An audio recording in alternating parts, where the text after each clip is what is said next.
Hello friends, मैं दीक्षा जैन आपका हमारे यूट्यूब चैनल पर स्वागत करती हूँ। तो आज के इस वीडियो के अंदर हम बात करने वाले हैं सेकंड ग्रेड के जीके के पेपर की, जिसका पेपर आज हुआ था। तो उसके यहाँ पर हम आंसर की देखने वाले हैं। 1 to 100 क्वेश्चन सारे के हम यहाँ पर आंसर देखने वाले हैं। तो वीडियो को स्टार्ट करते हैं। उससे पहले आपसे रिक्वेस्ट है कि अगर आप इस चैनल पर नए हैं तो प्लीज़ वीडियो को लाइक करें, शेयर करें, चैनल को सब्सक्राइब करें। तो स्टार्ट करते हैं वीडियो को। फर्स्ट क्वेश्चन से पहला है, राष्ट्रीय रसद नीति 2022 के लक्ष्यों के संदर्भ में निम्न में से कौन से कथन सही है? कथन ए, वर्ष 2030 तक भारत में लॉजिस्टिक की लागत को घटाकर वैश्विक बेंचमार्क के करीब लाना। कथन बी, वर्ष 2030 तक लॉजिस्टिक परफॉर्मेंस इंडेक्स के सर्वोच्च 25 देशों में भारत को लाना। तो इसका राइट आंसर है आपका थर्ड, कथन ए सही है। सेकंड क्वेश्चन, भारत में सूक्ष्म, लघु और मध्यम उपक्रमों के कागज विहीन व शून्य लागत पर रजिस्ट्रेशन के लिए निम्न में से कौन सा पोर्टल शुरू किया गया है? फर्स्ट ऑप्शन है आपका चैंपियंस पोर्टल, फिर है रैम्प पोर्टल, समाधान पोर्टल और उद्यम पोर्टल। तो इसका राइट आंसर है आपका फोर्थ ऑप्शन, उद्यम पोर्टल। थर्ड क्वेश्चन देखेंगे, निम्न में से कौन से बजट में सरकार ने घोषणा की कि भारत में कृषकों को उनकी उत्पादन लागत से कम 1.5 गुना न्यूनतम समर्थन मूल्य दिया जाएगा? फर्स्ट है आपका 2020-21 संघीय बजट, फिर आपका 2021-22, 2018-19 और 2019-20। तो इसका राइट आंसर है आपका 3 संघीय बजट 2018-19। नेक्स्ट है आपका फोर्थ क्वेश्चन, भारत में निम्न में से कौन सी संस्था भारतीय निर्यातकों और बैंकों को निर्यात साख बीमा सेवाएं प्रदान करती? फर्स्ट है आपका विदेशी व्यापार का भारतीय संस्थान, वाणिज्यिक मंत्रालय का विदेश व्यापार विभाग, निर्यात साख गारंटी नियम और निर्यात साख बीमा निगम। तो इसका राइट आंसर है थर्ड आंसर, निर्यात साख गारंटी निगम।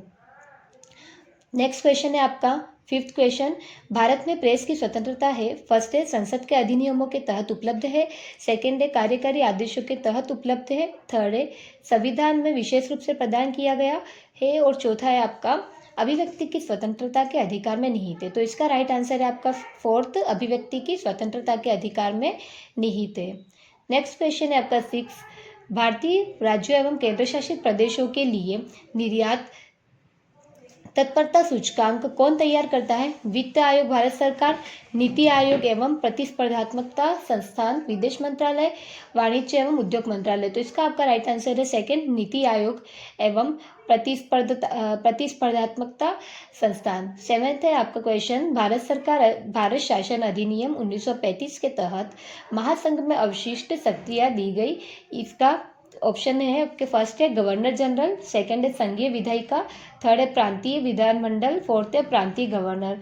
तो इसका फर्स्ट आंसर सही है, गवर्नर जनरल। आठवां क्वेश्चन है, भारत सरकार अधिनियम 1919 के तहत भारतीय जनसंख्या के किस वर्ग को वोट देने का अधिकार दिया गया था? तो फर्स्ट ऑप्शन है आपका केवल वे पुरुष जो कुछ निश्चित संपत्ति और शैक्षिक योग्यताएं पूरी करते हैं, सेकंड है केवल वह महिलाएं जो कुछ निश्चित संपत्ति और शैक्षिक योग्यता पूरी करती हो, थर्ड है भारत के सभी नागरिकों, फोर्थ है भारत में रहने वाले केवल ब्रिटिश नागरिकों। तो इसका आपका फर्स्ट आंसर सही है, केवल वे पुरुष जो कुछ निश्चित संपत्ति और शैक्षिक योग्यताएं पूरी करते हो। नेक्स्ट क्वेश्चन देखते हैं हम, नाइन्थ क्वेश्चन, कि आपका भारतीय संविधान का कौन सा भाग भारत के नीति निर्देशक तत्वों सिद्धांतों से संबंधित है? फर्स्ट है भाग फिफ्थ, सेकंड है भाग फोर्थ, थर्ड है आपका भाग थर्ड, फोर्थ है आपका भाग सेकंड। तो इसका राइट आंसर सेकंड है, भाग फोर्थ। नेक्स्ट क्वेश्चन है, भारत में राष्ट्रपति के निर्वाचन के लिए कौन सी पद्धति को अपनाया गया है? फर्स्ट है मनोनयन, सेकंड है वंशानुगत, थर्ड है प्रत्यक्ष निर्वाचन, फोर्थ है अप्रत्यक्ष निर्वाचन। तो इसका राइट आंसर है आपका अप्रत्यक्ष निर्वाचन, फोर्थ ऑप्शन। नेक्स्ट क्वेश्चन है 11th, संविधान सभा के सदस्यों को निम्न में से किसने प्रत्यक्ष रूप से निर्वाचित किया? फर्स्ट है संघीय व्यवस्थापिका ने, सेकंड है प्रांतीय और संघीय व्यवस्थापिका ने, थर्ड है प्रांतों की जनता ने, फोर्थ है प्रांतों की विधानसभा ने। तो इसका राइट आंसर है आपके प्रांतों की विधानसभा ने। 12th क्वेश्चन है, संविधान सभा में निम्न में से किस आधार पर लिए गए? सहमति और रजामंदी से, अल्पमत से, सर्वसम्मति से और बहुमत से। तो इसका राइट आंसर थर्ड है, सर्वसम्मति से। 13 क्वेश्चन है, निम्न में से किस मामले में उच्चतम न्यायालय ने यह निर्णय दिया कि संवैधानिक संशोधन भी भारत के संविधान के अनुच्छेद 13 के अधीन विधि है, जिन्हें मूल अधिकारों के असंगत होने पर शून्य घोषित किया जा सकता है।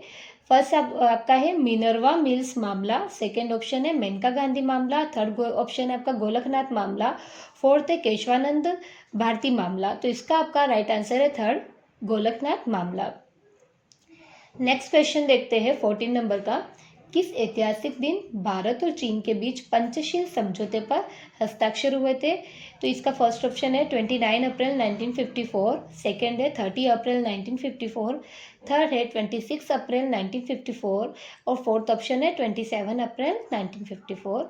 तो आपका राइट आंसर फर्स्ट वाला है 29 अप्रैल 1954। नेक्स्ट क्वेश्चन है 15, प्रसिद्ध पुस्तक ट्विलाइट इन चाइना किसके द्वारा लिखी गई? फर्स्ट ऑप्शन है जवाहरलाल नेहरू, सेकंड है के नटवरसिंह, थर्ड है KPS मेनन, फोर्थ है KM पन्निक्कर। तो राइट आंसर है आपका इसमें third, KPS Menon. Next question है 16, निम्नलिखित में से कौन संयुक्त राष्ट्र संघ महासभा की अध्यक्ष बनने वाली पहली महिला थी? विजयलक्ष्मी पंडित फर्स्ट ऑप्शन है, सेकंड है एनी बेसेंट, थर्ड है आपका अरुणा आसफ अली, फोर्थ है सरोजनी नायडू। तो इसका आंसर फर्स्ट सही है, विजयलक्ष्मी पंडित। नेक्स्ट क्वेश्चन 17, लोकसभा का नेता कौन है? फर्स्ट है आपका लोकसभा अध्यक्ष, सेकंड है उपराष्ट्रपति, थर्ड है राष्ट्रपति, फोर्थ है प्रधानमंत्री। तो इसका राइट आंसर है आपका प्रधानमंत्री, फोर्थ ऑप्शन। नेक्स्ट क्वेश्चन 18, 2019 के आम चुनावों में राष्ट्रीय राजनीतिक दलों के प्रत्याशी कुल कितने स्थानों पर विजयी हुए? फर्स्ट ऑप्शन है 342, सेकंड है 397, थर्ड है 405 और फोर्थ है आपका 272। तो इसका राइट आंसर है सेकंड ऑप्शन 397। 19 क्वेश्चन है CII और CI है। तो फर्स्ट है आपका परमाणु संधि, सेकेंड ऑप्शन है आतंकवादी संगठन, थर्ड है दबाव समूह, फोर्थ है राजनीतिक दल। तो अगर आपने थर्ड ऑप्शन लगाया है दबाव समूह तो ये आपका बिल्कुल राइट आंसर है। तो नेक्स्ट क्वेश्चन हम देखते हैं 20 क्वेश्चन है आपका 31 अगस्त 1989 को कौन सी संधि पर हस्ताक्षर हुए थे? फर्स्ट ऑप्शन है आणविक अप्रसार संधि, सेकेंड है IRBM संधि, थर्ड है जर्मनियों के एकीकरण की संधि और फोर्थ है आंशिक परीक्षण निषेध संधि। तो इसका राइट आंसर अभी एक्चुअली इसके अंदर थोड़ा सा डाउट है, तो इसका आंसर आपको जल्दी बता दिया जाएगा। आप अगर मेरे टेलीग्राम चैनल से नहीं जुड़े हैं तो आपको डिस्क्रिप्शन में लिंक दी जा रही है, वहाँ जाकर टेलीग्राम चैनल से जुड़ सकते हैं, वहाँ पर इसको आपको राइट आंसर बता दिया जाएगा और चैनल पे भी वीडियो के माध्यम से डाल दिया जाएगा। लेकिन अभी इसमें थोड़ा सा डाउट है, हो सकता है इसका सेकेंड ऑप्शन सही हो, इसकी पॉसिबिलिटी है, लेकिन राइट आपको तब बता दिया जाएगा जब कंफर्म हो जाएगा। तो अभी हम नेक्स्ट क्वेश्चन देखते हैं इसका 21, निम्नलिखित में से कौन से कथन शिक्षा मनोविज्ञान के महत्व के संदर्भ में सही है?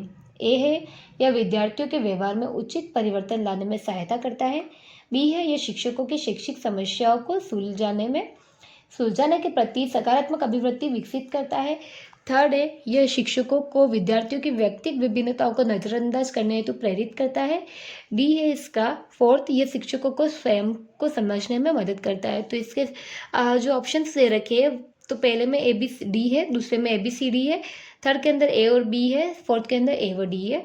तो ये इसमें आपको यहाँ पे पूछा है कि सही कौन सा है, तो आपका थर्ड ऑप्शन C जो दे रखा है नज़रअंदाज वाला वो गलत है। इसका मतलब आपका फर्स्ट ऑप्शन जो है ABD ये वाला आपका आंसर बिल्कुल सही है।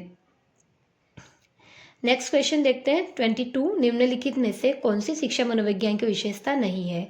फर्स्ट है शिक्षा मनोविज्ञान शैक्षिक परिस्थिति में मानव व्यवहार का अध्ययन करता है, सेकेंड है शिक्षा मनोविज्ञान शिक्षण अधिगम प्रक्रिया हेतु सरल मार्ग प्रशस्त करता है, थर्ड है शिक्षा मनोविज्ञान का मुख्य केंद्र दर्शन शास्त्र का अध्ययन करना है, फोर्थ है शिक्षा मनोविज्ञान का मुख्य केंद्र मानव व्यवहार है। तो यहाँ पे आपका आंसर राइट है। अगर आपने थर्ड आंसर लगाया है इसका तो बिल्कुल राइट है, शिक्षा मनोविज्ञान का मुख्य केंद्र दर्शन शास्त्र का अध्ययन करता है। नेक्स्ट क्वेश्चन देखेंगे 23, अधिगमकर्ता के विकास के संदर्भ में निम्नलिखित में से कौन सा कथन सही है? फर्स्ट है आपका विकास पूर्वानुमानित है, सेकेंड है विकास अंश से संपूर्ण की ओर बढ़ता है, थर्ड है विकास रेखीय पथ पर आगे बढ़ता है, फोर्थ है विकास के सभी आयाम समन्वित होते हैं। तो आपका जो सेकेंड ऑप्शन है बी, तो ये आपका गलत है, क्योंकि विकास अंश से संपूर्ण की ओर नहीं बढ़ता है, संपूर्ण से अंश की ओर होता है। और दूसरा जो ऑप्शन है आपका कि थर्ड जो ऑप्शन है कि रेखीय पथ पर आगे बढ़ता है, नहीं, ये आपका वर्तुलाकार बढ़ता है। तो बी और सी आपका गलत है, यानी आपका जिस ऑप्शन के अंदर ए और डी लिखा हुआ है फोर्थ ऑप्शन, तो वो आपका बिल्कुल राइट ऑप्शन है। नेक्स्ट क्वेश्चन देखते हैं 24। जीन पियाजे के संज्ञानात्मक विकास सिद्धांत की कौन सी अवस्था में विद्यार्थी वस्तुओं या क्रियाओं की प्रतिवर्तीता को समझने लगता है? तो इसका फर्स्ट आंसर है ऑप्शन है आपका अंतः प्रज्ञावस्था, सेकंड है पूर्व संप्रयात्मकता विचार अवस्था, थर्ड है आपका मूर्त संक्रियात्मक अवस्था, फोर्थ है औपचारिक संक्रियात्मक अवस्था। तो आपका इसका राइट आंसर है थर्ड, मूर्त संक्रियात्मक अवस्था। 25 क्वेश्चन है कोहलरबर्ग के नैतिक विकास के सिद्धांत के अनुसार परंपरागत नैतिकता के अंतर्गत आने वाली नैतिक अवस्थाओं के सही कूट का चयन कीजिए। तो इसके अंदर आपका फर्स्ट है दंड एवं आज्ञाकारिता, सेकंड ऑप्शन दिया है सामाजिक अनुबंध, थर्ड दिया है अच्छे अंतः व्यक्तिक संबंध, और लास्ट दिया है आपका सार्वत्रिक नीतिपरक सिद्धांत। तो इसके अंदर आपका जो केवल सी वाला है अच्छे अंतर्व्यक्तिक संबंध, ए ऑप्शन, ये बिल्कुल राइट है, केवल सी ए। नेक्स्ट क्वेश्चन है 26 में निम्नलिखित में से कौन सी अधिगम की सही विशेषता नहीं है? फर्स्ट है अधिगम से नई क्रियाओं का अर्जन होता है और पुरानी क्रियाओं में परिमार्जन होता है। सेकेंड है थकान, परिपक्वता इत्यादि से होने वाले परिवर्तन को अधिगम कहा जा सकता है। थर्ड है अधिगम उद्देश्यपूर्ण होता है। फोर्थ है अधिगम का मापन निष्पादन के आधार पर होता है। तो आपका फर्स्ट थर्ड फोर्थ बिल्कुल भी राइट है, और बिल्कुल गलत जो आपका सेकंड दे रखा है जो सही नहीं है, थकान परिपक्वता इत्यादि से होने वाले परिवर्तन को अधिगम कहा जाता है। नेक्स्ट क्वेश्चन है 27। बांडुरा के अनुसार लोग बार बार दंड प्राप्त करने वाले मॉडल की बजाय उस मॉडल को चुनना अधिक पसंद करते हैं जो अच्छे परिणाम देने में प्रवीण हो। इस कथन में अवलोकात्मक अधिगम की कौन सी प्रक्रिया सम्मिलित है? अवधानात्मक, अभिप्रेरणात्मक, धारणात्मक, उत्पादन। तो इसका आंसर है आपका फर्स्ट अवधानात्मक, बिल्कुल राइट आंसर है ये। 28 क्वेश्चन देखते हैं। अधिगम के केंद्रीय विचार नीचे दिए जा रहे हैं, तो इसमें से आपको दो कथन दे रखे हैं, इनमें से आपको बताना है कि कौन कौन से सही है। फर्स्ट कथन है अधिगमकर्ता अपने ज्ञान के निर्माण हेतु सक्रिय रहते हैं। सेकंड है ज्ञान निर्माण प्रक्रिया में सामाजिक अंतःक्रिया महत्वपूर्ण होती है। उपरोक्त दो केंद्रीय विचारों के आधार पर निर्मितवादी अधिगम के संदर्भ में कौन सा विकल्प सही है? तो आपको ऑप्शन दे रखे ए व बी दोनों आवश्यक है, सेकंड दिया ए व बी दोनों आवश्यक नहीं है, थर्ड दे रखा केवल ए आवश्यक है, और फोर्थ दे रखा केवल बी आवश्यक है। तो आपका राइट आंसर है इसके अंदर फर्स्ट, ए और बी दोनों आवश्यक है। अगर आपने किया तो बिल्कुल राइट है। नेक्स्ट क्वेश्चन जाते हैं 28 पे चलते हैं। तो ये है जोड़ों को मिलाइए। परीक्षण एवं उनके निर्माताओं के अनुसार समूह ए में दे रखे हैं, आपको इनके नाम दे रखे हैं और उनके बाद में इनको बता रखा है समूह बी के अंदर।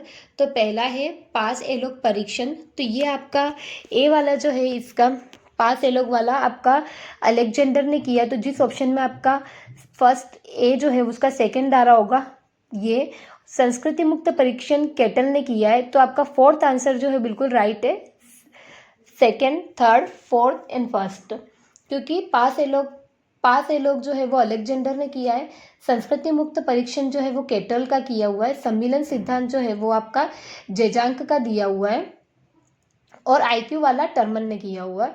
तो ये आपका बिल्कुल राइट आंसर है। 30 क्वेश्चन है जुंग या युंग के अनुसार व्यक्तित्व की टाइपोलॉजी यानी कि प्रारूप विज्ञान में समाजसेवी, राजनीतिज्ञ और व्यापार प्रबंधक एग्जीक्यूटिव निम्न में से श्रेणीबद्ध किए जा सकते हैं।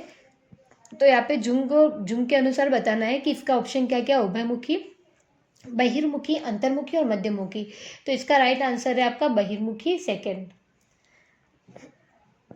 31st क्वेश्चन है, व्यक्तित्व आकलन के लिए निम्नलिखित में से कौन सा परिस्थिति परीक्षण का उदाहरण नहीं है? सैन्य स्थिति परीक्षण, MMPI, समाज मिति, साइकोड्रामा।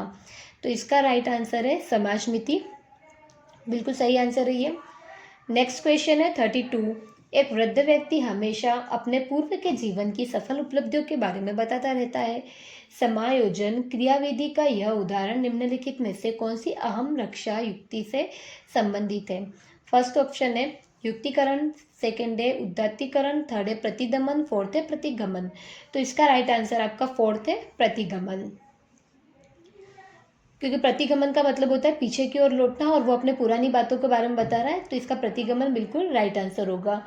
33 क्वेश्चन है, एक विद्यार्थी कोर्स के परीक्षण में अच्छे ग्रेड प्राप्त करने के लिए कठिन परिश्रम पूर्वक अध्ययन करता है, यह उदाहरण है उच्च बुद्धि का, सेकंड है बाह्य अभिप्रेरणा का, थर्ड है उच्च सृजनात्मकता का, फोर्थ है अच्छी आदत का। तो इसका सेकंड ऑप्शन है बाह्य अभिप्रेरणा का, ये बिल्कुल राइट आंसर है, क्योंकि उसको वो ग्रेड प्राप्त करने के लिए वो मेहनत कर रहा है, सिर्फ वो अच्छे ग्रेड प्राप्त करने के लिए मेहनत कर रहा है, क्योंकि इसलिए उसके अंदर आंतरिक अभिप्रेरणा नहीं है, वो सिर्फ अपने रिजल्ट में ग्रेड अच्छे जाता है इसके लिए। तो इसका बाह्य अभिप्रेरणा है, वो एक्सटर्नल मोटिवेट है, इसलिए इसका आंसर बाह्य अभिप्रेरणा सही होगा। नेक्स्ट क्वेश्चन है 34, निम्नलिखित में से कौन सा BK पासी द्वारा निर्मित सृजनात्मकता परीक्षण का उपपरीक्षण नहीं है?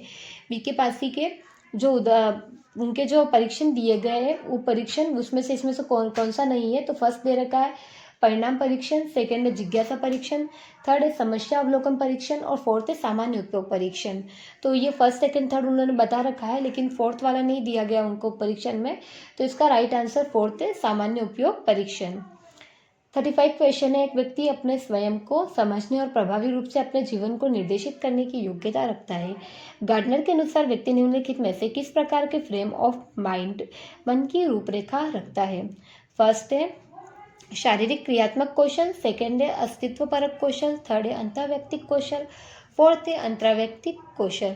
तो अगर आप हिंदी में देखोगे तो इसका आंसर है अंतर्वैयक्तिक कौशल, ये बिल्कुल राइट है, लेकिन इंग्लिश में इसका इंटरपर्सनल और इंट्रापर्सनल जो दे रखा है ये दोनों उन्होंने अपोजिट दिए हुए। थर्ड ऑप्शन हिंदी वालों के लिए राइट है, लेकिन अगर इंग्लिश मीडियम क्या स्पेलिंग से देखा जाए तो फोर्थ ऑप्शन राइट होगा। तो हिंदी मीडियम में हम इसका जो राइट है वो अंतर्वैयक्तिक कौशल है, इस पे तो ये यहाँ पे सही है, स्पेलिंग मिस्टेक की गई है इसके अंदर। नेक्स्ट 36 क्वेश्चन देखते हैं, निम्नलिखित में से कौन सा अभिप्रेरणा का परिप्रेक्ष्य विद्यार्थी के व्यक्तिगत विकास एवं उसके अपने भाग्य चयन की स्वतंत्रता और सकारात्मक गुणों की क्षमता पर बल देता है? फर्स्ट है सामाजिक, सेकंड है मानवतावादी, थर्ड है व्यवहारवादी और फोर्थ है इसका संज्ञा भी। इसका बिल्कुल राइट आंसर है अभिप्रेरणा के अंदर। नेक्स्ट क्वेश्चन है, अपने स्वयं को अपने आंतरिक विचारों, भावनाओं और क्रियाओं के रूप में परिभाषित करने का एक तरीका आत्म प्रत्यय का दृष्टिकोण है। तो इसका फर्स्ट ऑप्शन है स्वतंत्र, सेकंड है आश्रित, थर्ड है सामाजिक, फोर्थ है अंतर्निर्भर। तो इसका राइट आंसर है आपका स्वतंत्र, फर्स्ट ऑप्शन। 38 क्वेश्चन है, यदि व्यक्तित्व विभिन्नताओं का प्रसामान्य वितरण वक्र बनाया जाए तो कितने प्रतिशत लोग M+-16 की सीमा के बीच पाए जाएंगे? फर्स्ट ऑप्शन है आपका 70.14%, सेकेंड है 65.42%, थर्ड है 98.26%, फोर्थ है 68.26%। तो ये आपका फोर्थ ऑप्शन 68.26%, ये बिल्कुल राइट आंसर है। 39 क्वेश्चन है, प्रतिभाशाली बालकों को स्कूल में सफलता के लिए प्रोत्साहित करने के सर्वोत्तम तरीके के बारे में अनुसंधान सुझाते हैं कि फर्स्ट है पुरस्कार के लिए प्रतियोगिता प्रवृत्ति को प्रोत्साहित करना, सेकेंड है जहाँ तक संभव हो सके उन्हें सहपाठी शिक्षक नियुक्त करना, थर्ड है स्वयं के लिए अधिगम से प्रेरित करने हेतु प्रोत्साहित करना, फोर्थ है उन्हें अपने माता पिता की उच्च आकांक्षाओं की याद दिलाना। तो आपका यहाँ पर सेकंड ऑप्शन है कि जहाँ तक संभव हो सके उन्हें सहपाठी शिक्षक नियुक्त करना, बिल्कुल राइट आंसर है। 40 क्वेश्चन देखेंगे, सेकंड ऑप्शन 39 का सेकंड ऑप्शन बिल्कुल सही ऑप्शन है।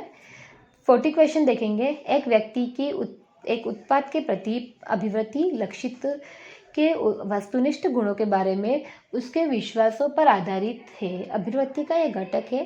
फर्स्ट है भावात्मक, सेकंड है व्यवहारात्मक, थर्ड है मूल्य, फोर्थ है संज्ञानात्मक। तो इसका राइट आंसर फोर्थ है संज्ञानात्मक।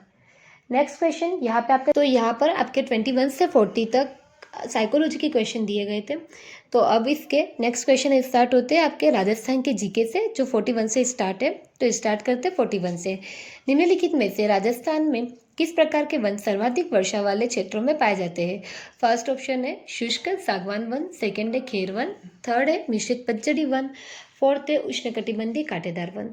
तो इसका राइट आंसर है आपका शुष्क सागवान वन, जो सर्वाधिक वर्षा वाले क्षेत्रों में पाए जाते हैं। देन क्वेश्चन है 42। आर्थिक सर्वेक्षण 2022-23 के अनुसार वर्ष 2021-22 में देश में मूंगफली उत्पादन में राजस्थान का कौन सा स्थान था? फर्स्ट है तीसरा, सेकंड है चौथा, थर्ड है पहला, फिर फोर्थ है आपका दूसरा। तो इसका राइट आंसर है आपका फोर्थ, जो है दूसरा। तो मूंगफली में आपका राजस्थान का दूसरा स्थान है। 43 क्वेश्चन है राजस्थान में स्थित बागड़ नामक उबड़ खाबड़ सतह एवं विच्छेदित स्थलाकृति किस नदी कार्य के द्वारा निर्मित है? फर्स्ट है चंबल, सेकंड है माही, थर्ड है बनास, फोर्थ है लूनी। तो आपका सेकंड ऑप्शन बिल्कुल राइट है, क्योंकि बागड़ दे रखा है तो वही है बांसवाड़ा डूंगरपुर के अंदर, प्रतापगढ़ ये इधर, यहाँ पे आप माही नदी है, तो इसका माही राइट आंसर है। 44 क्वेश्चन है निम्नलिखित में से राजस्थान के जिलों का कौन सा समूह दक्षिण पश्चिम मानसून से औसत वर्षा की मात्रा के अनुसार आरोही क्रम में सही ढंग से व्यवस्थित है? फर्स्ट है बूंदी, हनुमानगढ़, जयपुर, बांसवाड़ा, सेकंड है बांसवाड़ा, बूंदी, जयपुर, हनुमानगढ़, फिर थर्ड है आपका जयपुर, हनुमानगढ़, बूंदी, बांसवाड़ा, फोर्थ है हनुमानगढ़, जयपुर, बूंदी, बांसवाड़ा। तो इसके अंदर आरोही क्रम पूछ रखा है, यानी कि आपका सबसे पहला होगा फोर्थ ऑप्शन, हनुमानगढ़, जयपुर, बूंदी और बांसवाड़ा। 45 क्वेश्चन है निम्नलिखित में से कौन सी नदियों का उद्गम मध्य प्रदेश में है? तो फर्स्ट है काली सिंध, सेकंड है बेड़ज, थर्ड है पार्वती, फोर्थ है आपका बाणगंगा। तो इसके अंदर मध्य प्रदेश से पूछा तो बाणगंगा तो हो ही नहीं सकती, क्योंकि बाणगंगा तो जयपुर से निकलती है। तो बेराट की पहाड़ियों से इसका उद्गम होता है, तो फोर्थ डी तो नहीं होगा आपका। तो इस डी जिसमें भी है वो कट जाएगा, फर्स्ट और सेकेंड ऑप्शन में डी नहीं होगा। इसका बिल्कुल राइट आंसर है आपका काली सिंध और पार्वती। तो काली सिंध और पार्वती यानी कि थर्ड ऑप्शन है, ए और सी बिल्कुल सही आंसर है। फिर 46 है आपका क्वेश्चन, गलत युग में चुनिए। अर्थुना मंदिर डूंगरपुर में है, त्रिपुरा सुंदरी मंदिर बांसवाड़ा में, थर्ड है सलीम सिंह की हवेली जैसलमेर है, फोर्थ है जसवंत थड़ा जोधपुर में। तो इसका गलत युग में जो है वो अर्थुना का मंदिर डूंगरपुर में गलत है, क्योंकि इसका सही आंसर है अर्थुना का मंदिर बांसवाड़ा में स्थित है। 47 क्वेश्चन है उन जिलों के समूह का चयन कीजिए जहां 2011 की जनगणना के अनुसार कुल जनसंख्या में अनुसूचित जनजाति की संख्या का प्रतिशत 60% से अधिक था। तो यहाँ पे है आपका फर्स्ट ऑप्शन है डूंगरपुर, उदयपुर एवं प्रतापगढ़, सेकंड है डूंगरपुर, उदयपुर, दौसा, थर्ड है बांसवाड़ा, डूंगरपुर तथा उदयपुर, फोर्थ है बांसवाड़ा, डूंगरपुर तथा प्रतापगढ़। तो फोर्थ ऑप्शन बिल्कुल सही है, बांसवाड़ा, डूंगरपुर एवं प्रतापगढ़। 48 क्वेश्चन है खेरी एवं लोही नस्लें हैं। तो फर्स्ट ऑप्शन है आपका क्रमशः बकरी एवं भेड़ की, देन उसके बाद में है भेड़ और बकरी की, फिर है भेड़ और ऊँट की, थर्ड है फोर्थ है आपका ऊँट और भेड़ की। तो इसका राइट आंसर है भेड़ एवं बकरी की, सेकंड ऑप्शन बिल्कुल राइट आंसर है। तो जिन्होंने भी सेकंड किया वो बिल्कुल सही है। 49 क्वेश्चन है जनगणना 2011 के अनुसार 2001 से 2011 तक सर्वाधिक शहरी दशकीय परिवर्तन दर परसेंटेज में राजस्थान में निम्नलिखित किस जिले में पाई गई है? फर्स्ट है जयपुर, सेकंड है कोटा, थर्ड है जैसलमेर, फोर्थ है अलवर। तो ये दशकीय परिवर्तन दर है परसेंटेज में, तो इसका आंसर फोर्थ अलवर बिल्कुल राइट आंसर है। 50 क्वेश्चन है कौन सा सुमेलित नहीं है उद्योग और उनकी स्थिति? टायर ट्यूब का उद्योग अलवर में, पॉलीमर का शाहपुरा में, हाईटेक ग्लास धौलपुर में, सफ़ेद सीमेंट निम्बाहेड़ा में। तो इसका फर्स्ट ऑप्शन है टायर ट्यूब, ये जो है वो आपका अलवर में नहीं है, काकरोली के अंदर है। तो ये आपका ऑप्शन बिल्कुल सही नहीं है, गलत है ये। तो 50 क्वेश्चन यहाँ तक हो गए हैं आपके। नेक्स्ट हम देखेंगे 51 क्वेश्चन। अलाउद्दीन खिलजी का सेनापति जो रणथंभौर के किले की घेराबंदी के समय मारा गया था। तो ये क्वेश्चन काफ़ी टाइम पिछले क्वेश्चंस पेपर्स में भी बहुत बार पूछा गया है क्वेश्चंस को। ये क्वेश्चंस इस टॉपिक से रिलेटेड क्वेश्चन आता ही है। फर्स्ट ऑप्शन है आपका नुसरत खां, सेकंड है मोहम्मद खां, थर्ड है उलुग खां, फोर्थ है जलाल का, तो इसका फर्स्ट ऑप्शन है नुसरत का, वो बिल्कुल सही क्वेश्चन है, वो बिल्कुल सही आंसर है। 52 क्वेश्चन है, किस इतिहासकार ने हल्दीघाटी के युद्ध को गोगुंदा के युद्ध के नाम से पुकारा है? फर्स्ट है अबुल फजल, सेकेंड है निज़ामुद्दीन अहमद, थर्ड है अब्दुल कादिर बंदायूनी, फोर्थ है कर्नल जेम्स टोड। तो इसका राइट आंसर है आपका थर्ड ऑप्शन अब्दुल कादिर बंदायूनी, ये बिल्कुल सही आंसर है। नेक्स्ट क्वेश्चन है 53, 1857 के स्वतंत्रता संघर्ष के समय मेवाड़ का पॉलिटिकल एजेंट था, मेवाड़ का पूछा गया है यहाँ पे। तो पहला ऑप्शन है कर्नल मेलिसन, सेकंड है आपका मेजर मैकमोसन, थर्ड है मेजर शावर्स और फोर्थ है कर्नल ईडन। ईडन तो जयपुर का था, तो थर्ड आपका आंसर है मेजर शावर्स, तो ये आपका मेवाड़ का था, ये बिल्कुल सही आंसर है। 54 क्वेश्चन है, निम्नलिखित में से किस पुरास्थल के निवासी वस्त्र बुनाई की तकनीक से परिचित थे? फर्स्ट है बेराट, सेकंड है कालीबंगा, थर्ड है बालाथल, फिर है आपका गणेश्वर। तो इसका आपका आंसर थर्ड है बालाथल, बिल्कुल राइट आंसर है। क्योंकि सबसे पहले 55 जो क्वेश्चन है आपका, किस अभिलेख में प्रतिहारों को सौमित्र लक्ष्मण से उद्भूत हुआ कहा गया है? फर्स्ट है उज्जैन अभिलेख, सेकंड है कन्नौज अभिलेख, थर्ड है ग्वालियर अभिलेख, फोर्थ है जोधपुर अभिलेख। तो आपका इसके अंदर थर्ड आंसर ग्वालियर अभिलेख बिल्कुल सही आंसर है। 56 क्वेश्चन है आपका, ललित विग्रह राज नाटक का लेखक सोमदेव किस चौहान शासक का राजकविता है? तो इससे रिलेटेड क्वेश्चंस भी काफ़ी बार पूछे जा चुके हैं। फर्स्ट आंसर है आपका ऑप्शन है जगदेव, सेकंड है विग्रहराज चतुर्थ, थर्ड है पृथ्वीराज फर्स्ट, फोर्थ है अनुराज। तो सेकंड ऑप्शन है विग्रहराज चतुर्थ, ये बिल्कुल सही आंसर है। 57 क्वेश्चन है, मत्स्य संघ का वृहत राजस्थान में विलय कब हुआ था? फर्स्ट है 18 अप्रैल 1948 को, सेकंड है 30 मार्च 1949 को, थर्ड है आपका 15 मई 1949 को, फोर्थ है 18 मार्च 1948 को। तो इसके अंदर आपका थर्ड आंसर है 15 मई 1949, ये बिल्कुल सही आंसर है। क्योंकि आपको पूछा गया है यहाँ पे कि मत्स्य संघ का वृहत राजस्थान के अंदर विलय कब हुआ था, यानी कि ये फिफ्थ जो अपना एकीकरण के अंदर फिफ्थ पार्ट है उसके बारे में पूछा गया है, तो ये 15 हो जाएगा। 58 क्वेश्चन है, निम्नलिखित में से कौन सा दुर्ग कोशवर्धन दुर्ग के नाम से भी जाना जाता है? फर्स्ट है आपका तवनगढ़ दुर्ग, सेकंड है सिवाड़ा दुर्ग, थर्ड है अलवर का बाला दुर्ग, फोर्थ है शेरगढ़ दुर्ग। तो कोशवर्धन दुर्ग के नाम से शेरगढ़ दुर्ग को जाना जाता है, फोर्थ ऑप्शन इसका सही आंसर है। 59 क्वेश्चन है, लोक देवता हरबू जी का मुख्य मंदिर कहाँ स्थित है? तो ये आपका हरबू जी का मंदिर है यहाँ पे, तो इसके बारे में पूछा गया है। फर्स्ट है कोलूमंड में, सेकंड है बेंगटी में, थर्ड है साबला में, फोर्थ है सामलिया में। तो इसका आंसर बेंगटी में, सेकंड ऑप्शन बिल्कुल राइट आंसर है। 60 क्वेश्चन है, 1942 में किस सत्याग्रही की जोधपुर जेल में भूख हड़ताल के दौरान मृत्यु हो गई थी? फर्स्ट है गोपाल लाल पुरोहित, सेकंड है तारक प्रसाद, थर्ड है बाल मुकुंद बिस्सा, फोर्थ है आपका शिवकरण थानवी। तो बाल मुकुंद बिस्सा है, इनकी ये भूख हड़ताल के दौरान मृत्यु हो गई थी। और ये क्वेश्चन भी पूछा जा चुका है। अगर आप ओल्ड क्वेश्चंस की आपने बुक पढ़ी होगी या ओल्ड क्वेश्चंस के पेपर सोल्व किए होंगे, तो इसमें से काफ़ी सारे क्वेश्चंस आपके पहले पूछे हुए क्वेश्चन है। 61 क्वेश्चन है, चांदकरण शारदा और हरविलास शारदा राजस्थान की किस संस्था से संबंधित थे? फर्स्ट है इंडियन एसोसिएशन, सेकंड है महाजन सभा, थर्ड है संत सभा और फोर्थ है आर्य समाज। तो इसका राइट आंसर है आपका फोर्थ आर्य समाज। 62 क्वेश्चन है, हिंदू गुरु की गतिविधियों का केंद्र था बेड़सा, सेकंड है खेड़ा, थर्ड है ईडर और फोर्थ है सूंद। तो ये आपका फर्स्ट ऑप्शन बेड़सा बिल्कुल सही आंसर है इसका। फिर आपका 63 क्वेश्चन है, अक्षय तृतीया का त्यौहार कब मनाया जाता है? फर्स्ट है बैसाख महीने के कृष्ण पक्ष की तृतीया को, सेकंड ऑप्शन है आषाढ़ महीने के शुक्ल पक्ष की तृतीया को, थर्ड है बैसाख महीने के शुक्ल पक्ष की तृतीया को और फोर्थ है आपका ज्येष्ठ महीने की शुक्ल पक्ष की तृतीया को। तो सही आंसर है बैसाख महीने की शुक्ल पक्ष की तृतीया को, थर्ड ऑप्शन बिल्कुल सही आंसर है। अक्षय तृतीया जिसको हम आखा तीज भी बोलते हैं, तो उसका त्यौहार शुक्ल पक्ष में मनाया जाता है तृतीया को।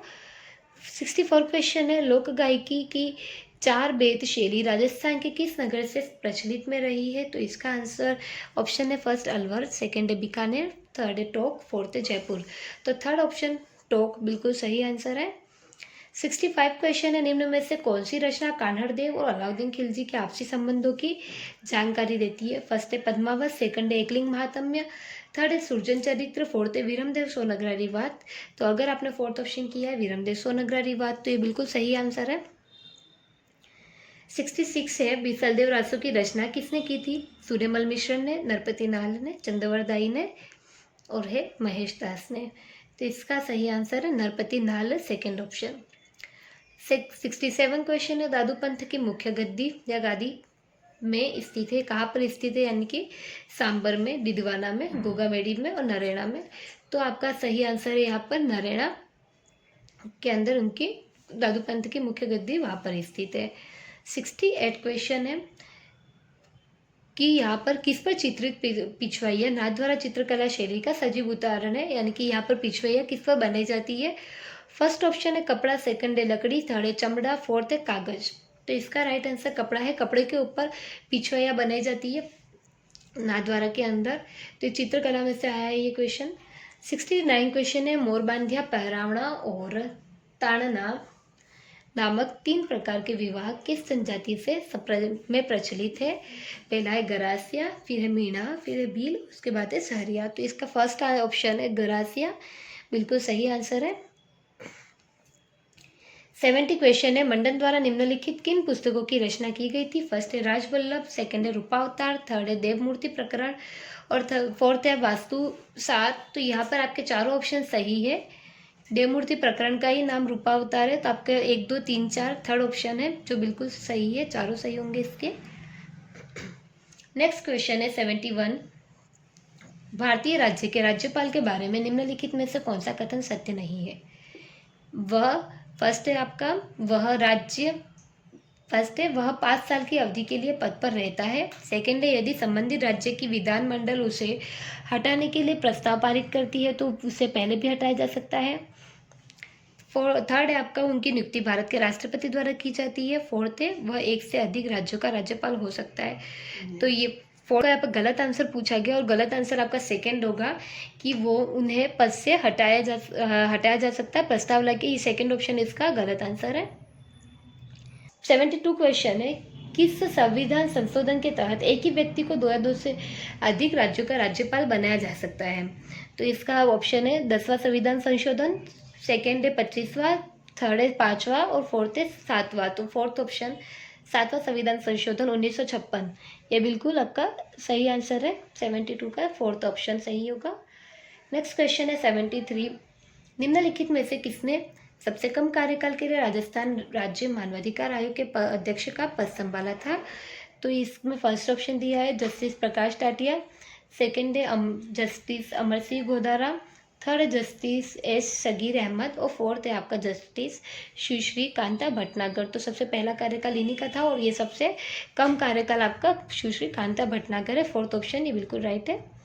74 क्वेश्चन है निम्नलिखित में से कौन सबसे कम अवधि तक राजस्थान का मुख्यमंत्री रहा?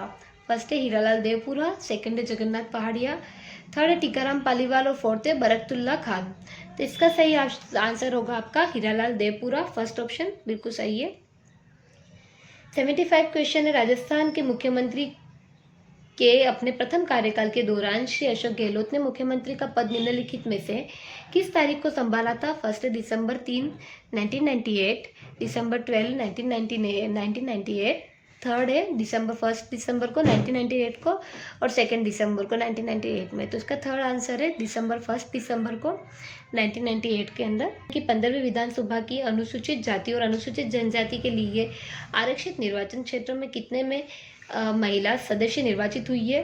फर्स्ट है 6 अनुसूचित जाति से, सेकंड और 5 अनुसूचित जनजाति से, सेकंड है 8 अनुसूचित जाति से और 3 अनुसूचित जनजाति से, थर्ड है आपका 7 अनुसूचित जाति से और 4 अनुसूचित जनजाति से, फिर आपका 9 अनुसूचित जाति से और 2 अनुसूचित जनजाति से।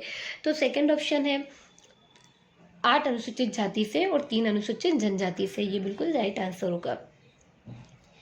76 के बाद है 77 क्वेश्चन, निम्न में से किस वर्ष राजस्थान पंचायती राज अधिनियम में संशोधन नहीं हुआ था? 2002 में, 2004 में, 1999 में और 2000 में। तो इसका आपका राइट आंसर है 2004 में, सेकेंड ऑप्शन। 78 क्वेश्चन है, संयुक्त राष्ट्र जनसंख्या कोष यूएनएफपीए ने सामाजिक सरोकारों से जुड़े मुद्दों की समझ बढ़ाने हेतु किस विश्वविद्यालय के साथ समझौता ज्ञापन पर हस्ताक्षर किए? फर्स्ट है जयनारायण व्यास विश्वविद्यालय, सेकंड है मोहनलाल सुखाड़िया विश्वविद्यालय, थर्ड है हरिदेव जोशी पत्रकारिता और जनसंचार विश्वविद्यालय, फोर्थ है राजस्थान विश्वविद्यालय। तो इसका राइट आंसर है आपका हरिदेव जोशी पत्रकारिता और जनसंचार विश्वविद्यालय। 79 क्वेश्चन है, आरपीएससी के निम्नलिखित अध्यक्षों को कालानुक्रमिक क्रम में व्यवस्थित करें। तो इसके अंदर आपको फर्स्ट ऑप्शन दिया गया है डॉक्टर BL रावत, सेकंड दिया गया है डॉक्टर दीनदयाल, थर्ड दिया गया रामसिंह चौहान और फोर्थ दिया गया आपको डॉक्टर SS टाक। तो इसके अंदर आपको ऑप्शन दिए गए हैं, फर्स्ट में CADB, सेकंड में दिया गया है DBSE, थर्ड में दिया गया है BDCE और फोर्थ में दिया गया SEBD। तो फर्स्ट कार्यकाल के अंदर आएगा आपके फर्स्ट में पहले आपका A आएगा, फिर रामसिंह चौहान B, फिर दीनदयाल और फिर SS टाक, यानी कि आपका SEBD फोर्थ ऑप्शन बिल्कुल राइट ऑप्शन होगा। नेक्स्ट है 80, सबसे छोटे कार्यकाल वाले राजस्थान के मुख्य सचिव हैं निरंजन कुमार आर्य, CK मैथ्यू, राजीव स्वरूप, NC गोयल। तो इसका सही आंसर है आपका NC Goyal, fourth option. 81 question है, पंचायती राज अधिनियम 1994 की धारा 14 के अनुसार 4 लाख की जनसंख्या वाली जिला परिषद में कितने सदस्य निर्वाचित होंगे? तो इसके अंदर आपको दिया गया है 25, 17, 22 और 13। तो 17 आंसर जो है इसका सेकेंड वाला बिल्कुल राइट आंसर होगा। 82 क्वेश्चन देखते हैं, राज्य के निम्नलिखित में से कौन से जिलों में स्थित धार्मिक स्थलों में धार्मिक पर्यटन को बढ़ावा देने के लिए हाल ही में राजस्थान सरकार ने रुपये 13.48 करोड़ की धनराशि स्वीकृत की है? तो पहला ऑप्शन है झालावाड़, राजसमंद और उदयपुर, सेकंड है सिरोही भीलवाड़ा डूंगरपुर, थर्ड है नागौर जैसलमेर अलवर, फोर्थ है नागौर अजमेर और बीकानेर। तो इसका राइट आंसर है आपका नागौर जैसलमेर और अलवर, ये आपका सही आंसर है। नेक्स्ट क्वेश्चन है 83 आपका, हाल ही में भारत के प्रधानमंत्री ने राजस्थान के किस जिले में प्रधानमंत्री मातृ वंदना योजना को गोद भरे समारोह के रूप में मनाने की नई पहल की सराहना की है? फर्स्ट है ऑप्शन आपका जोधपुर, सेकंड है अजमेर, थर्ड है जयपुर और फोर्थ है दौसा। तो इसका राइट आंसर है आपका फोर्थ दौसा। 84 क्वेश्चन है, निम्नलिखित में से कौन सा कार्यक्रम राजस्थान के सरकारी स्कूलों में माध्यमिक परीक्षा उत्तीर्ण करने वाले छात्रों को उनके करियर लक्ष्यों को पूरा करने के लिए उपयुक्त विषय संकायों का चयन करने में मदद करने के लिए शुरू किया जा रहा है? फर्स्ट है आपका अगला कदम योर नेक्स्ट स्टेप, सेकंड है स्मार्ट शाला, थर्ड है डायल फ्यूचर, फोर्थ है मुस्कान कार्यक्रम स्माइल प्रोग्राम। तो इसका आंसर है आपका थर्ड डायल फ्यूचर। 85 क्वेश्चन है, 2023 में जल मिशन कनेक्शन में राजस्थान का क्या स्थान था? तो इसके अंदर है फर्स्ट है आपका 14, फिर आपका 16, फिर आपका 10, फिर आपका 12। तो इसका फोर्थ ऑप्शन है 12, ये सही आंसर है। 86 क्वेश्चन है, हाल ही में दिल्ली में आयोजित हुई 11वीं भारतीय ओपन चैंपियनशिप में राजस्थान की अनुया प्रसाद ने 10 metre air pistol deaf woman category में कौन सा मेडल जीता है? फर्स्ट ऑप्शन है कांस्य पदक, फिर है कोई पदक में, उसके बाद है स्वर्ण पदक, फिर उसका रजत पदक। तो इसका राइट आंसर इसमें अभी थोड़ा डाउट है इस क्वेश्चन के अंदर, तो मे बी इसका आंसर पॉसिबिलिटी है कि इसका आंसर स्वर्ण पदक थर्ड ऑप्शन है वो बिल्कुल राइट आंसर होगा। क्वेश्चन है, हाल ही में नई दिल्ली में आयोजित 66वें नेशनल स्कूल गेम्स में राजस्थान के प्रणय चौरड़िया और युक्ति हर्ष ने व्यक्तिगत स्वर्ण पदक जीते हैं। उन्होंने ये पदक किस खेल में जीते हैं? फर्स्ट है निशानेबाजी, सेकंड है तैराकी, थर्ड है बैडमिंटन और फोर्थ है शतरंज। तो इसका राइट आंसर फोर्थ है शतरंज। 88 क्वेश्चन है, राजस्थान सरकार ने असंगठित क्षेत्र के पंजीकृत सक्रिय श्रमिकों एवं स्ट्रीट वेंडर्स को किस योजना के तहत आर्थिक राहत पहुंचाने का बड़ा निर्णय लिया है? फर्स्ट है चिरंजीवी श्रमिक संबल योजना, सेकंड है चिरंजीवी बीमा योजना, थर्ड है मुख्यमंत्री चिरंजीवी दुर्घटना बीमा योजना, फोर्थ है मुख्यमंत्री निःशुल्क निरोगी योजना। तो इसका राइट आंसर है आपका फर्स्ट चिरंजीवी श्रमिक संबल योजना। 89 क्वेश्चन है, राजीव गांधी ग्रामीण और शहरी ओलंपिक खेल 2023 में क्रमशः कितने खेलों को शामिल किया गया है? फर्स्ट है 6-6, फिर है 7-7, फिर है 4-5 और फिर है 5 7। तो इसका आपका सेकेंड ऑप्शन 7 7 बिल्कुल सही आंसर है। 90 क्वेश्चन है, हाल ही में राजस्थान क्रीड़ा परिषद द्वारा 63वां केंद्रीय आवासीय खेलकूद प्रशिक्षण शिविर का आयोजन किस स्थान पर किया गया? फर्स्ट है बीकानेर, सेकंड है सीकर, थर्ड है माउंट आबू, फोर्थ है आपका जोधपुर। तो इसका राइट आंसर है आपके, इसका शिविर जो किया गया था वो माउंट आबू के अंदर किया गया था, थर्ड ऑप्शन में सही होगा। 91 क्वेश्चन है, निम्नलिखित में से किस देश का 2023 में जनसंख्या घनत्व न्यूनतम था? यूक्रेन, सियरा लियोन, थर्ड है आपका ऑस्ट्रेलिया, फोर्थ है आपका रूस। तो जनसंख्या घनत्व सबसे कम कहाँ का था? तो इसका आंसर आपका थर्ड है ऑस्ट्रेलिया, यहाँ का जनसंख्या घनत्व सबसे न्यूनतम था। 92 के अंदर विश्व युवा रिपोर्ट 2005 के अनुसार निम्नलिखित में से कौन सा युवा जीवन पर वैश्वीकरण का प्रभाव नहीं है? फर्स्ट है वैश्विक नागरिकता, सेकेंड है वस्तुओं की सर्वोपलब्धता, थर्ड है प्रवास, फोर्थ है युवा संस्कृति। तो इसका सेकंड ऑप्शन वस्तुओं की सर्वोपलब्धता इसका सही आंसर होगा। 93वां क्वेश्चन है, निम्न में नीचे दिए गए कूट की सहायता से सही युग्म का चयन कीजिए। पहला है प्रशांत, जो कोरल सागर दिया है, आपको यहाँ पे सही युग्म का चयन करना है, बिल्कुल सही आंसर बताना है। तो प्रशांत जो कोरल सागर ये बिल्कुल राइट है। हिंद जो है वो बंडा सागर ये सही नहीं है। आर्कटिक काला सागर ये सही है, और अटलांटिक अंध जो महासागर है बेरिंग सागर ये गलत है। तो आपका ए और सी जो है प्रशांत और आर्कटिक सागर ये बिल्कुल सही है, फर्स्ट ऑप्शन राइट होगा। 94 क्वेश्चन है, दबाव पेटियों के मौसमी स्थानांतरण के कारण पछुआ पवने, फर्स्ट ऑप्शन है कर्क रेखा की ओर सरकती है, सेकेंड है मकर रेखा की ओर सरकती है, थर्ड है गर्मियों में ध्रुवों की ओर एवं सर्दियों में विषुवत रेखा की ओर सरकती है, फोर्थ है गर्मियों में विषुवत रेखा की ओर एवं सर्दियों में ध्रुवों की ओर सरकती है। तो ये आपका यहाँ पे थर्ड आंसर, गर्मियों में ध्रुवों की ओर एवं सर्दियों में विषुवत रेखा की ओर सरकती। पृथ्वी दिवस कब मनाया जाता है? तो ये तो काफ़ी इजी क्वेश्चन है। फर्स्ट आपको पूछा है 22 मई, सेकेंड है आपका 2 फरवरी जो दे रखा है, थर्ड है आपका 22 अप्रैल और फोर्थ है आपका 5 अप्रैल। तो थर्ड आंसर है आपका 22 अप्रैल इसका सही आंसर होगा। नेक्स्ट क्वेश्चन है, गलत युग्म चुनिए। तो इसके अंदर गलत युग्म में आपको पूछा गया है कि आलिया बेट तेल के लिए से जुड़ा हुआ क्षेत्र है, ऊर्जा संसाधन है। दूसरा है मोरान हुगरी जन कोयला के लिए है, नाहर कटिया गैस और जरिया जो है कोयला। तो आपका सेकंड ऑप्शन है मोरान हुगरी जन जो है कोयला के लिए, ये आपका सेकंड ऑप्शन बिल्कुल सही आंसर होगा। 97 क्वेश्चन है, मानसूनी वर्षा में क्षेत्रीय भिन्नता सहायक है, भूमि की क्षमता बढ़ाने में, सूखा शमन में, थर्ड है आपका विभिन्न प्रकार की फसलें उगाने में, फोर्थ है आपका तापमान बढ़ाने में। तो आपका थर्ड ऑप्शन है विभिन्न प्रकार की फसलें उगाने में मानसूनी वर्षा सहायक है, थर्ड ऑप्शन राइट आंसर है। 98 क्वेश्चन है, कोंकण, कर्नारा और मालाबार उप प्रदेश है गुजरात तटीय मैदान के, पश्चिमी तटीय मैदान के, पश्चिमी घाट के तथा पूर्वी तटीय मैदान के। तो इसका सही आंसर है आपका सेकंड, पश्चिमी तटीय मैदान के। 99 क्वेश्चन है, नर्मदा और ताप्ती की घाटियों के मध्य कौन सी श्रेणी स्थित है? विंध्यन, सतपुड़ा, रायलसीना और सह्याद्री। तो सेकंड ऑप्शन है सतपुड़ा, ये बिल्कुल सही आंसर है इसका।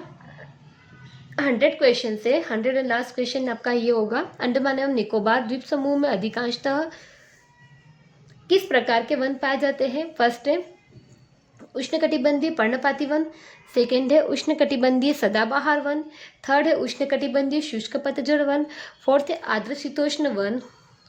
तो इसका आपका आंसर सेकेंड होगा, उष्णकटिबंधीय सदाबहार वन इसका बिल्कुल राइट आंसर है। आपको इस वीडियो के अंदर जो आपका 1 आवर से भी कम है इसके अंदर सारे आंसर आपको बता दिए गए हैं। तो अगर आपको वीडियो अच्छा लगे तो प्लीज़ वीडियो को लाइक करें, शेयर करें, चैनल को सब्सक्राइब करें, और इसी तरीके की न्यूज़ को, आपके पेपर्स के सॉल्यूशन को और वैकेंसीज़ की न्यूज़ को जल्द से जल्द प्राप्त करने के लिए आप इस चैनल को सब्सक्राइब करिए। और अगर आप अभी तक टेलीग्राम के लिंक से नहीं जुड़े, टेलीग्राम चैनल की लिंक आपको डिस्क्रिप्शन में दी गई है, तो आप उससे टेलीग्राम चैनल भी ज्वाइन कर सकते हैं। मिलते हैं इसी तरीके की और पेपर सॉल्यूशंस के साथ में, राजस्थान की वैकेंसियों की न्यूज़ के साथ में। वीडियो अच्छा लगे तो प्लीज़ सब्सक्राइब करें चैनल को। Thank you so much.